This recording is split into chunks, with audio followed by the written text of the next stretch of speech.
جاتا ہے. تو آئی تھنک یہ چیزیں بڑی ضروری ہیں موونگ فارورڈ کہ آپ کو کلیئرٹی ہو, پلیئر کو خود کلیئرٹی ہو, جو آپ کی کمیونیکیشن ہے ہیڈ کوچ سے لے کے جو آپ کے ریجنل کوچز ہیں ادھر کمیونیکیشن بڑی اچھی ہونی چاہیے, تاکہ ان پلیئرس کو جن کو آپ نے آئیڈینٹیفائی کر لیا اگلے 3-4 سالوں کے لیے ان کو انہی پوزیشن پہ کھلایا جائے جس پہ ہیڈ کوچ سوچ رہا ہے ان کو یوز کرنے کے لیے. ٹھیک کپتان, پھر جب ہیڈ کوچ کی آپ بات کرتے ہیں اس وقت آپ کو پتا تلاش ہیڈ کوچ کی تو مکمل آلموسٹ ہو چکی ہوئی ہے. اظہر محمود آبویسلی پھر شاید وہ ایسا اسسٹنٹ کوچ وہاں پر آپ کو نظر آئیں گے, لیکن پھر جب کلیئرٹی کی آپ نے بات کی تو آپ نے بڑا ایک امپورٹنٹ پوائنٹ وہاں پر بتایا. تو پھر کلیئرٹی دیٹ مینس کہ جو پاکستان کا سٹرکچر ہے, مین کی بات کر رہا ہوں ٹیم کی, پاکستان شاہینز انڈر 19, لیکن جو کلیئرٹی ہے ڈومیسٹک سٹرکچر کی وہ کلیئر ہونی چاہیے پاکستان ہیڈ کوچ کو, جو کہ انفارچونیٹلی بہت کم ہوتا ہے. بالکل, آپ کو پتہ ہے سٹرکچرز بدلتے رہتے ہیں, ایک مینجمنٹ آتی ہے تو ایسوسیشنز آ جاتی ہیں, دوسری آتی ہے ڈپارٹمنٹ ختم ہو جاتے ہیں, تیسری آتی ہے واپس ایسوسیشن شروع ہو جاتی ہیں. تو یہ اس لیے میں ہمیشہ یہی سمجھتی ہوں کہ ہیڈ کوچ کا امپیکٹ ایک وقتی طور پہ ضرور ہو سکتا ہے پاکستان کرکٹ کے اوپر, پر لانگ ٹرم جو اگر آپ نے کرکٹ کو ٹھیک کرنا ہے اس کے لیے سسٹمز ٹھیک ہونے ضروری ہیں, اور اس کا کوئی سمپل آنسر نہیں ہے, کیونکہ جو سسٹمز کے اگینسٹ کھڑے ہوتے ہیں ان کے لیے بھی پرابلمس کریٹ ہو جاتی ہیں, تو وہ لوگ بھی زیادہ دیر رہ نہیں سکتے اس سسٹم کے اندر, اور سسٹم کے باہر سے بھی ایک خاص طرح کا ہی آپ امپیکٹ کر سکتے ہیں. تو انلیس میں بھی پھر بات کرتی ہوں, میں نے بہت دفعہ بات کی ہے کہ پلیئر ایسوسیشن کا ہونا بڑا ضروری ہے, کہ ابھی زیادہ تر دو لوگ زیادہ تر وہ کرکٹ کے اوپر حاوی ہیں, ایک ہمارا میڈیا اور ایک پاکستان کرکٹ بورڈ. یہ دو جگہوں سے زیادہ تر پریشر فیل ہوتا ہے. پلیئرز کا پوائنٹ آف ویو جب تو پلیئرز اکٹھے ہو جائیں کچھ ایک دو چیزوں میں وہ منوا لیتے ہیں, بٹ پلیئر ایسوسیشن کا اس میں بھی آنا بڑا ضروری ہے, تاکہ ایک یونیفارم قسم کی ایک انوائرمنٹ ایسی بنے جس میں نہ آفیشلز کے لیے بہت زیادہ ایبسولوٹ پاور ہو, نہ پلیئرز کے لیے بہت ایبسولوٹ پاور ہو, ایک ایکول فوٹنگ پہ آپ آ کے بات کر سکیں اور سسٹم کو بہتر کر سکیں. اس وقت مجھے ساتھ ہی ساتھ جوائن کر رہے ہیں the senior sports journalist the news سے ان کا تعلق ہے عبد المعید شاہ صاحب. السلام علیکم شاہ جی. السلام علیکم جی. شاہ جی بہت شکریہ آپ کے ٹائم کا. شاہ جی آپ کی غیر حاضری میں ہم اس وقت ڈسکس کر رہے تھے, آپ کو پتہ ہے کہ اب بہت سی اپنا خبریں اس وقت چل رہی ہیں اسٹرائک ریٹ کو لے کے, بات ہو رہی ہے شاداب خان کو نیچے بیٹنگ کرنی چاہیے, عثمان خان پہ آپ کو پتہ ہے بہت زیادہ بات ہو رہی ہے, انفارچونیٹلی بابر اعظم پہ پھر بہت زیادہ بات ہو رہی ہے, بہت سے معاملات اس وقت چل رہے ہیں. لیکن جب پلیئر ایسوسیشن کی جیسے کپتان نے بات کی, میں اس سینس میں کہہ رہا ہوں کہ سٹرائک ریٹ کی بات کریں تو ایک آپ کے پاس ایک سیٹ ایگزامپل تھا حارث کی, بات کرو محمد حارث کی, آپ نے اس کو ڈراپ کیا اسکواڈ سے, اب وہ اسکواڈ کا آپ کا حصہ ہی نہیں ہے. پھر آپ ایگزامپل کب سیٹ کرے سٹرائک ریٹ کی, جب ایک پیک پہ لڑکا اس کو آپ ڈراپ کرتے ہو تو دوسروں کے لیے کیا ایگزامپل ہے؟ اچھا ویسے پہلے تو میرا خیال ہے تھوڑی سوچ کی ڈیفرنس ہے ضرور پاکستان ٹیم میں. بابر اعظم سمجھتے ہیں کہ ٹیم صحیح سٹرائک ریٹ سے بیٹنگ کر رہی ہے, اچھا سکور کر رہی ہے, 180 اراؤنڈ کافی ہوتا ہے. شاداب جیسے پلیئر ہیں جنہوں نے پی ایس ایل جیتی اور اسلام آباد یونائٹڈ کو لیڈ کیا پی ایس ایل جیتنے میں, اس طرح کے اور بھی پلیئر ہیں, وہ سمجھتے ہیں کہ یہ سٹرائک ریٹ ٹھیک نہیں ہے, ہمیں 200 یا 210 یا 215 کا سکور ذہن میں رکھ کے پھر کھیلنا پڑے گا. اور ایسی وکٹ پہ جس وکٹ پہ کوئی اتنا خاص ہیلپ نہیں ملتی, سیمرز کو کوئی اتنا خاص ہیلپ نہیں ملتی سپنرز کو, تو اس میں تو اتنا سکور آج کل ہوتا ہے. یہ تھوڑی سی ڈیوائیڈ ہے پاکستان ٹیم میں, سوچ کی ڈیوائیڈ اس کو سمجھیں. لیکن ماڈرن ڈے کرکٹ, شاداب صحیح کہہ رہے ہیں, جو ماڈرن ڈے T20 کرکٹ ہے وہ بہت زیادہ ایگریسو ہو گئی ہے, وہ اتنی ایگریسو ہو گئی ہے کہ اس میں آپ کو شاید آپ 240 بھی کریں تو وہ بھی ایک آپ سیو سکور نہیں ہوتا اچھی وکٹ پہ. تو اس لیے میکسیمم ایفرٹ کرنی چاہیے. ایک تو ٹیم کو آسان نہیں لینا چاہیے, ہمیں زیادہ تر ہمیں سوچ یہ ہوتی ہے کہ جی شاید ٹیم وہ جو 90 پہ آؤٹ ہوگی پھر اس کو ہم 150 پہ آؤٹ کر دیں گے, یہ نہیں ہوتا. ٹیم کو حریف کو آسان نہیں لینا چاہیے, اپوننٹس کو آسان نہیں لینا چاہیے. اور دوسرا یہ وہ ٹیمپو جو آپ شروع میں سیٹ کرتے ہیں, یا شروع میں آپ دیکھتے ہیں کہ فیلڈر باہر زیادہ نہیں ہے اور آپ سٹروک کھیلتے ہیں, وہ ٹیمپو کو مسلسل کنٹینیو رکھنا چاہیے. ایسا کنٹینیو رکھنا چاہیے کہ آپ کو کم از کم آخری 6-7 اوور میں آپ یہ سمجھتے ہیں کہ ہم 60-70 اور اراؤنڈ 80 سکور کر کے ہم 220 کے قریب جا سکتے ہیں. آج کل یہ سوچ ہوگی. اور حارث کی آپ نے بات کی, پاکستان میں دیکھیں آپشن نہ خاص اگر بابر اعظم جلدی آؤٹ ہوتے ہیں تو وہی جو بات شاہ جی کریں تو میں ہمیشہ سے ہائی لائٹ کرتا ہوں, کیا اتنا سسٹینیبل ہے آپ کا مڈل آرڈر پریشر برداشت کرے؟ دیکھیے وہ ٹیسٹ اسی طرح ہو سکتا ہے کہ رضوان باہر ابھی تو انفارچونیٹلی انجری سے باہر ہو گئے ہیں, بٹ تبھی ہوگا جب آپ کو اس طرح کھلا موقع ملے گا. اب آپ کو رضوان نہ ہونے کی وجہ سے عثمان خان کو ہو سکتا ہے اگلے دونوں میچز مل جائیں ایک ہی نمبر پر, اور اب اس لیے بڑا ضروری ہے. ہم اکثر بات کرتے ہیں بابر اعظم جو ہیں وہ رضوان کو چاہتے ہیں کہ وہ ٹیم میں رہے, اس کی ایک بہت بڑی وجہ یہ ہے کیونکہ اگر رضوان جیسا پلیئر نہ ہو بابر اعظم کے ساتھ تو سارا کا سارا جو اینکر کرنے کا پریشر ہے وہ بابر پہ آ جائے گا. پھر وہ جو تھوڑا سا اپنے آپ کو ایکسپریس کرتے ہیں ان کو یہ شاید ڈر بیٹھے گا کہ اگر میں جلدی آؤٹ ہو گیا تو پیچھے ٹیم کا کیا ہوگا. بٹ آپ فیئر کے اوپر اپنی اسٹریٹجیز نہیں بنا سکتے. آپ کو اسٹریٹجی بنانی پازیٹیو مائنڈ سیٹ سے. اگر اسلام آباد یونائٹیڈ کو آپ دیکھیں, شاداب خان کی بات کی شاجی نے یہاں پر, تو انہوں نے وہ واحد ٹیم ہے میرے خیال سے T20 کی اس لیگ کے اس میں کہ جو سب سے زیادہ کم رنز پہ بھی بار بار آؤٹ ہوتی تھی. سب سے زیادہ کلیپسز اس ٹیم کے ہوتے رہے, پر 2 سے 3 بار وہ ٹائٹل جیت چکے ہیں. کیوں؟ کیونکہ ان کا پازیٹیو مائنڈ سیٹ ہے. ان کو یہ بات سمجھ آ گئی ہے کہ ماڈرن ڈے کرکٹ میں رنز بنا کے آپ نے جیتنا ہے. سو وہ رسک لیتے ہیں کہ ہاں ٹھیک ہے, یا تو ہم 100-120 کے اندر بھی آؤٹ ہو جائیں گے, پر اگر ہم جب رنز کریں گے ہم 220 رنز بھی کر دیں گے.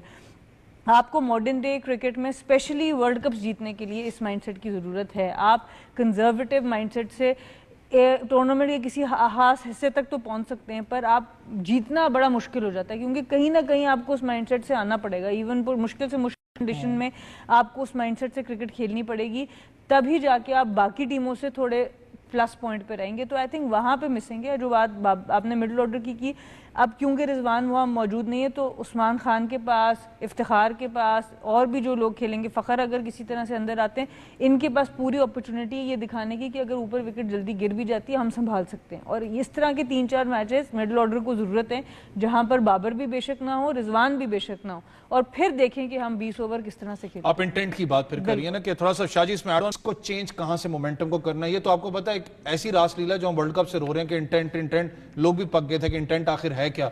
اس انٹینٹ کو اگر ہوم کنڈیشنز ہم یوٹیلائز نہیں کر سکتے پھر ورلڈ کپ تو بہت بڑی چیز ہے. اور اسپیشلی پنڈی اسٹیڈیم میں جہاں پر آپ کو پتا ہے 200 سے اوپر رنز بنتے ہیں. تو دیکھیے اچھا سٹارٹ ملنے کا مقصد یہ ہے کہ آپ کو ایک پلیٹ فارم مل گیا ہے اور آپ نے اس کے اوپر بلڈ اپ کرنا ہے. اچھا پلیٹ فارم پاور پلے میں ملنے کا یہ مقصد ہرگز نہیں ہے کہ آپ اب تھوڑے سے اور بالز لے سکتے ہیں سیٹل ہونے کے لیے. تو ہمیں یہ سمجھنا ہے کہ 1 ڈاؤن 2 ڈاؤن 3 ڈاؤن پہ جو بھی آئے گا بیٹر, چاہے کنڈیشن کوئی بھی ہو, T20 کرکٹ کے اندر آپ کو ایٹ ٹائمز جو پار سکور ہے اس پچ کے اوپر, فار ایگزامپل اگر آپ کو لگتا ہے ایز این اوپنر یا 1 ڈاؤن کہ یار یہ پچ جو ہے وہ 8 رن یا 7 رن پر اوور کے حساب کی پچ ہے, تو آپ کو 9 رن پہ جانا چاہیے اگر آپ کا وننگ مائنڈ سیٹ ہے. اگر آپ 5 رن اور 6 رن کے حساب سے کھیلیں گے تو آپ اینڈ پہ وہی 20 رن شارٹ ہو جائیں گے. تو یہ صرف اتنی سی چینج کی بات ہے, اس میں کوئی بہت بڑا چینج آپ کو نہیں کرنا. آپ کو پچ ریڈ کر کے جو پار سکور ہے اس سے اوپر ہی رہنا ہے. یہ سوچنا نہیں ہے کہ میں آخر کے 5 اوورز میں ہٹنگ کوئی آ کے کر لے گا یا میں بعد میں ایکسلریٹ کر لوں گا.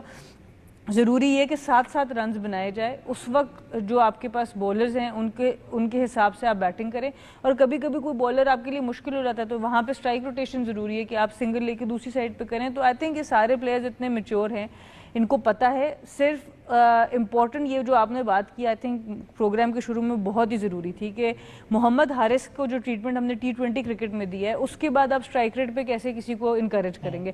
1 ڈے کرکٹ ان کو ضرورت سے ٹائم سے پہلے کھلا دیا گیا اور ضرورت سے زیادہ چانسز دے دیے گئے, وہ ابھی ریڈی نہیں تھے. بٹ T20 کرکٹ کے اندر جس طرح کا ان کا ایک انٹینٹ تھا اس کے اوپر آپ سزا میں ان کو باہر نہیں کر سکتے تھے. وہ اسکواڈ کے اندر تو بنتے تھے. حسیب اللہ بھی بڑے اچھے پلیئر ہیں, اعظم خان بھی بڑے اچھے پلیئر ہیں, میں یہ نہیں کہہ رہی کہ وہ اچھے نہیں ہیں, پر جب آپ انٹینٹ ڈیولپ کرنا چاہتے ہیں ایک ٹیم کے اوپر اور پھر ایک بندہ جو کر رہا ہے اس کو آپ ڈراپ کریں گے تو وہ کیا میسج دے گا باقی پلیئرز کو. یہ بڑا امپورٹنٹ آپ نے مینشن کیا, کیونکہ شاہ جی اگر مجھے اس وقت کے جو ہیڈ کوچ ہیں ثقلین مشتاق, ان سے جب میری بات ہو رہی تھی تو حارث کو پک بھی انہوں نے ایسے کیا تھا. کہتے ہیں کہ آپ کو پتا ہے کہ انفارچونیٹلی مجھے یاد نہیں کون سا پلیئر انجرڈ ہوا تھا, ہیڈن تب ہمارے آپ کو پتا ہے بیٹنگ کوچ بھی تھے. کہتے ہیں ان سے میں نے بات کی کون سا پلیئر آپ کو نک میں زیادہ نظر آ رہا ہے, انہوں نے حارث کا بتایا کہ یار نہ ڈر ہے, یہ پلیئر آپ کو فارم میں کہتے ہیں اس کو جس طریقے سے اس نے پرفارم آپ کو پتا ساؤتھ افریقہ والے میچ میں کیا, ایک گیم چینجنگ تھی آپ کے لیے. لیکن آپ کو لانگ رن دینا تھا, آپ نے ایک پلیئر کو 150 والے اسٹرائک ریٹ کو ڈراپ کیا, BPL سے آپ نے واپس منگوایا,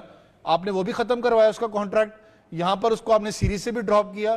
یہ چل کیا رہا تھا؟ اچھا یہ پاکستان کی کرکٹ کا خاصہ ہے ویس, اگر میں بتاؤں کہ یہ ایک تو پلیئر کو بہت جلدی پک کر لیتے ہیں, اور جب جلدی پک کر لیتے ہیں تو پھر وہ 1-2 اننگز کھیلتا ہے, پھر جب دیکھتے ہیں کہ تھوڑا سا یہ ڈاؤن ہو رہا ہے یا اس کو رنز اتنے نہیں کر رہا, اس کو جلدی ڈراپ کر دیتے ہیں. یہ چیز نہیں ہوتی کہیں بھی اچھے کرکٹ سیٹ اپ میں, اس طرح کی چیزیں نہیں ہوتی. دیکھیں فارم جو ہوتی ہے یا 1-2 کرکٹ ایسی گیم ہے, اس کو تو ایک بال کی گیم ہے, اچھا بال پڑ جاتا ہے تو آپ آؤٹ ہو جاتے ہو, اچھا کیچ ہو جاتا ہے تو آپ آؤٹ ہو جاتے ہو. لیکن اگر آپ نے کسی کو سوچ کے آپ نے اس کو رکھا اور اس میں ہے بھی اس میں وہ چیز آپ اگر ٹاپ آرڈر کا اگریسو پلیئر ہے وہ کر کے دکھا رہا ہے اور ایک آدھ میچز میں 1-2 میچز میں کیا اس نے تو آپ کو پتہ ہے کہ اس میں گٹس ہیں, یہ چل سکتا ہے آگے, تو وہ ڈراپ نہیں کرنا چاہیے تھا. لیکن مجھے یہ فیل ہو رہا ہے کہ اب مائنڈ سیٹ ایک بنا لیا ہے پاکستان کرکٹ سلیکٹرز نے, پاکستان کرکٹ بورڈ نے, کہ یہ جو 18 پلیئرز ہیں, ایک حارث رؤوف آ جائیں گے, ان کو ہی لے کے ہم نے ورلڈ کپ میں جانا ہے. دیکھیں ورلڈ کپ ہوتا ہے امریکہ اور ویسٹ انڈیز ہونا ہے, وہاں سے کال کرنا کسی ریپلیسمنٹ کو وہ بڑا مشکل ہو جاتا ہے. اب 15 تو وہی جائیں گے جو ٹیم کا حصہ ہوں گے, 3 جو یہ 3 ساتھ ہیں یہ جائیں گے. اس لیے مجھے نہیں فیل ہو رہا کہ اب حارث کی کوئی گنجائش ہے ٹیم میں واپس آنے کی. انہوں نے یہی ٹیم تقریباً لے کے جانی ہے. اب اس ٹیم کو کس طرح کھلانا ہے, تھوڑا سا مجھے فیلنگ یہ آ رہی ہے کہ جب آپ اوپنر جاتے ہیں تو ہمارے جو بیٹسمین ہیں وہ زیادہ کوشش کرتے ہیں کہ جی ایک اینڈ سے اٹیک کیا جائے. وہ سسٹم آج کل T20 میں ختم ہو گیا ہے. ایک اینڈ سے آپ اٹیک نہیں کر سکتے, یا جی سیم ایوب اٹیک کریں گے تو بابر اعظم تھوڑا سلو کھیلیں گے, یہ نہیں ہے. دونوں سائڈ سے, دونوں اینڈ سے آپ کو اٹیک کرنا پڑتا ہے زیادہ بڑے اچھے سکور کے لیے. وہ تھوڑا سا مسنگ ہے پاکستان کرکٹ ٹیم میں. میں سٹارٹس پڑھ رہا تھا اس وقت, اگر T20 ورلڈ کپ 2022 کے بعد کا سٹارٹ ہے, اگر پاکستان کی بات کروں 14 میچز پاکستان نے کھیلے, صرف پاکستان نے 5 میچز جیتے ہیں. جو آپ ورلڈ کپ کی بات کریں, اگر مجھے کوئی پوچھتا ہے T20 one of the best sides ہے پاکستان دنیا کی, لیکن یہ سٹیٹس پاکستان کے حق میں نہیں ہے, لٹرلی سوچنا پڑے گا. دیکھیے اس کی ریزن آپ کے سامنے ہے, اتنی چینجز, لیڈرشپ میں چینج آپ کو نظر آئی, آپ کو بیٹنگ آرڈرز میں چینج نظر آئی, آپ بہت سے ڈفرینٹ کمبینیشنز استعمال کر رہے تھے, جس کی وجہ سے آبویسلی آپ کو یہ چینجز تھوڑی سی فیل کرنی پڑتی ہیں کہ انفارچونیٹلی آپ کے وہ ریزلٹس نہیں آ سکتے کنسسٹنٹلی. تھوڑا سا اسٹرائک ریٹ بھی اس وقت آپ کو ڈسپلے ہو رہے ہیں, جہاں پر شاہد افریدی آبویسلی اس وقت ٹاپ لائن پہ آپ کے موجود ہیں, شاداب خان جن پہ آپ کو پتا ہے بار بار کپتان بات ہو رہی ہے, 140 کا اسٹرائک ریٹ ہے کہ ان کو بیٹنگ کروائی جائے نیچے لا کے. عمران نذیر انفارچونیٹلی وہ تو اب پاکستان کا حصہ نہیں. آصف علی کی بات کریں, میں کہتا ہوں بڑا اچھا ٹیلنٹ تھا لیکن یوٹیلائز نہیں کر سکے ہم. فخر زمان کی بات کریں, وہ اس وقت موجود ہیں 5ویں نمبر پر. شاداب کی تھوڑی سی بات کروں, کپتان بار بار بات ہو رہی ہے کہ ان کو نیچے لایا جائے بیٹنگ کے اوپر, لیکن میری سمجھ سے بالا تر ہے. ایک چیز شاید میں غلط ہوں, میں اس سینس میں کہہ رہا ہوں, اگر آپ کا پراپر آپ ایسا بالنگ آل راؤنڈر ہے پاکستان ٹیم میں, ایسا بیٹنگ آل راؤنڈر ہے پاکستان ٹیم میں نہیں, آپ کو اپنے چیز پہ فوکس کرنا ہے. لیکن آپ 1-2 اننگز PSL کی اننگز کمپیئر کریں, آپ پھر سٹارٹ ہو جائیں کہ آپ ان کو نیچے بیٹنگ پہ لے کے جہاں پر پراپر بیٹسمین آپ کے موجود ہیں, وہ سارا کا سارا کام خراب نہیں کر دے گی آپ کا. دیکھیں میں سمجھتی ہوں کہ آپ پلیئر کی گروتھ دیکھتے ہیں, وہ ایک آل راؤنڈر کے طور پہ ضرور آئے اور ہم نے دیکھا وہ آئے بولنگ آل راؤنڈر کے طور پہ, پر انہوں نے اپنے آپ کو منوایا ہے کہ اپنی بیٹنگ اس طرح سے امپروو کی ہے کہ آپ ان کو بیٹنگ آل راؤنڈر کے طور پہ دیکھ سکتے ہیں. اگر تو آپ کے پاس ان سے بہتر سٹرائک ریٹ اور بہتر ایوریج والے پلیئر موجود ہیں تو اوپر کھیلیں اور کنسسٹنٹلی کھیلیں. پر شاداب کو ہم نے کتنا ہی ٹاپ آرڈر میں انٹرنیشنلی موقع دیا, میرے حساب سے 1-2 پوزیشنز ان کو اوپر کیا جا سکتا ہے. میں بھی سمجھتی ہوں اس چیز کو, کیونکہ ان کا جو مائنڈ سیٹ ہے وہ بڑا اٹیکنگ ہے, پازیٹیو ہے, اور ساتھ وہ 2-3 اوور بھی کروا سکتے ہیں. تو آپ ایک اسپیشلسٹ بولر کی جگہ نیچے بنا کے 1-2 سٹیپس شاداب خان کو اوپر کر سکتے ہیں. ہم نے کل کے میچ میں بھی جو پچھلا میچ تھا اس میں بھی دیکھا, جہاں باقی سارے بیٹرز 110-120 سے سٹرائک کر رہے تھے, وہ 200 سے سٹرائک کر رہے تھے.